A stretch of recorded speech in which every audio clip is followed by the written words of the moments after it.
एक निवेदन आप सबसे, ध्यान करिएगा, सब जगह भटक लिए, सारी दुनिया में जाकर बोलिया है, जगह जगह जाकर प्रार्थना कर ली, निवेदन कर लिया, तो भी तुम्हारा अगर कोई काम ना बने तब एक काम जरूर करना, एक बेलपत्र, एक शमी पत्र, एक कनेर का फूल देवाधिदेव महादेव को प्रत्येक प्रदोष के दिन शिवजी को जल चढ़ाकर समर्पित करना प्रारंभ कर दो। 2 या 3 प्रदोष निकलेगी, मेरा देवाधिदेव महादेव तुम्हारी झोली खुशियों से भर दे निश्चित। एक बेलपत्र, एक शमी पत्र और एक कनेर का पुष्प भगवान शिव को प्रदोष की प्रदोष बाबा देवाधिदेव महादेव को जल चढ़ाकर देना प्रारंभ।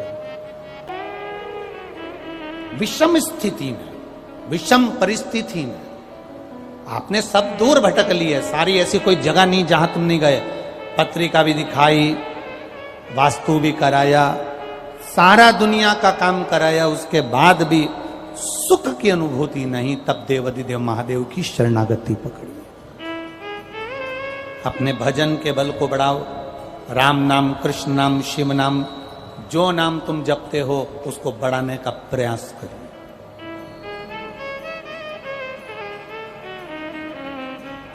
उस भजन के बल को बढ़ाने का प्रयास करिए। चंद्रदेव, अब तुम शिव के पास जाओ।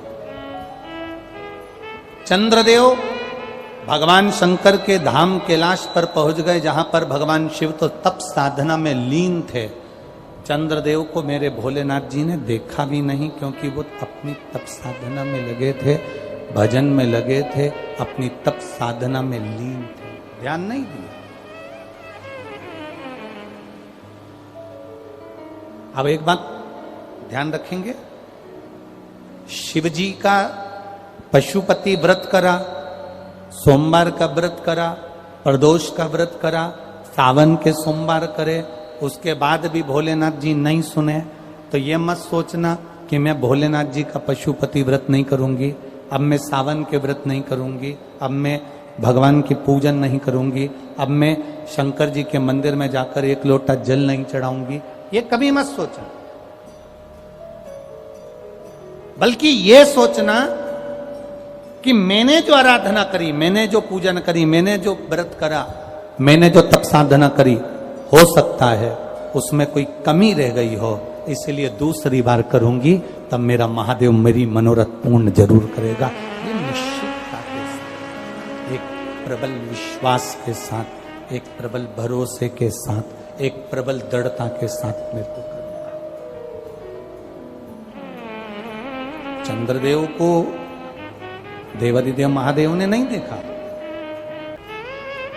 शिवजी ने चंद्रदेव को नहीं देखा, क्योंकि वो तो तप साधना में लगे हुए हैं। कोई तुमसे आकर कह दे कि शंकर भगवान को 50 किलो दूध चढ़ाओगे तो शंकर भगवान प्रसन्न होंगे, तो समझ लेना कि पक्का झूठ बोल रहा है।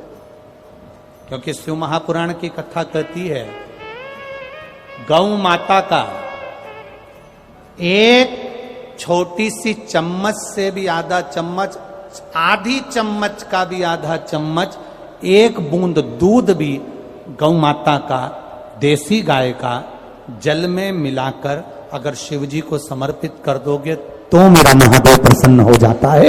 यह जरूरी नहीं कि 50 लीटर चढ़ाओगे, 100 लीटर चढ़ाओगे, 51 लीटर चढ़ाओगे, 108 लीटर चढ़ाओगे तो महादेव प्रसन्न होगा, ना ना ना। शंकर भगवान को रिझाने के लिए तुमको बहुत कीमती शिला की जरूरत नहीं पड़ती, भगवान शंकर को रिझाने के लिए बहुत कीमती पत्थर पाषाण की जरूरत नहीं पड़ती। भगवान शंकर को रिझाने के लिए सोने के आभूषण की जरूरत नहीं पड़ती। भगवान शंकर को रिझाने के लिए तो तुम किसी भी बगीचे की एक मुट्ठी मिट्टी को उठा लो, उसको उसन लो और उसका शिवलिंग बनाकर पूजन कर लो। मेरा महादेव 12 ज्योतिर्लिंग के बराबर स्वीकार।